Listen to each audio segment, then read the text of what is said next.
Votre zone de génie est dans l'inconnu.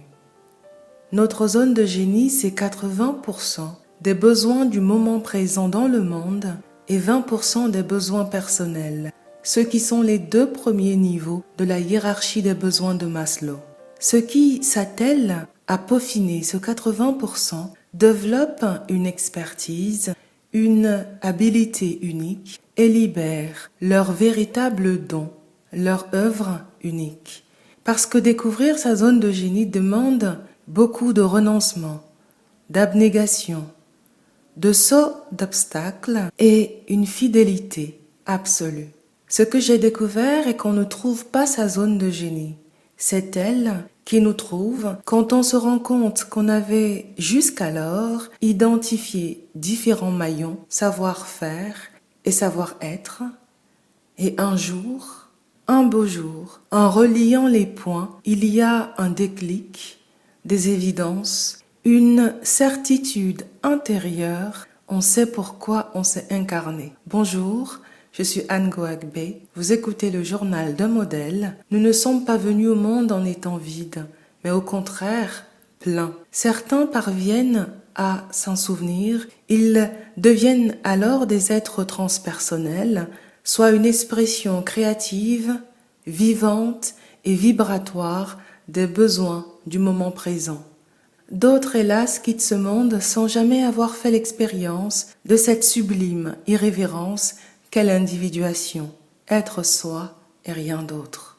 Peu de personnes vivent une vie transpersonnelle, ce que j'appelle ici la 3e vision de sa vie.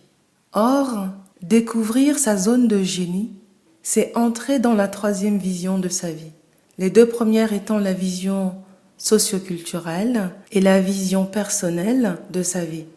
J'emprunte cette magnifique pyramide d'expansion intérieure au scientifique et symboliste français Luc Biget, qui explique dans ses enseignements que nous vivons notre thème astral de naissance sur un ou plusieurs de ces 3 niveaux. En effet, nos réponses et nos réactions disent dans quelle vision de notre vie nous vivons. Si on vit par exemple au niveau socioculturel, 1er niveau, on se sent plus victime que créateur. On peut croire qu'il n'y a pas d'autre possibilité pour soi ou pour créer le style de vie qui correspond à la nature de notre âme. Et notre vulnérabilité devient ici une faiblesse que certains, hélas, vont chercher à exploiter.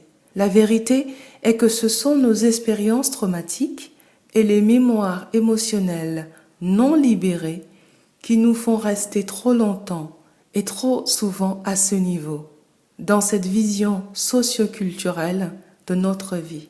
Dès lors, identifier, reconnaître et accepter les choses qui nous sont arrivées, puis décider que cela ne nous définit pas, voire même qu'il y a derrière ces événements quelque chose qui nous sert, est déjà une piste pour déployer une nouvelle vision, plus personnelle de sa vie, 2e niveau.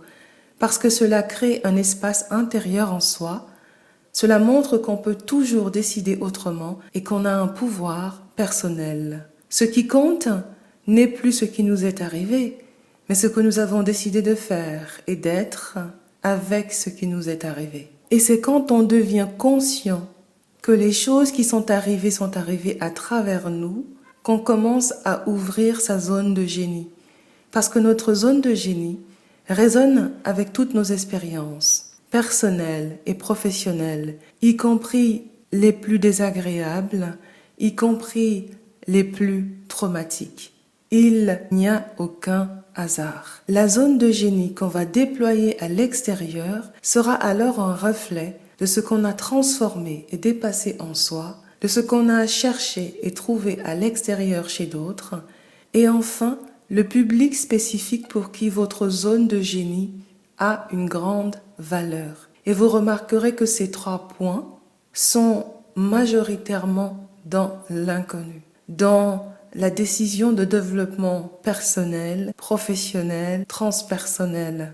Ce podcast touche à sa fin. Merci beaucoup pour votre fidélité à la chaîne et vos j'aime. Belle suite de journée et à bientôt.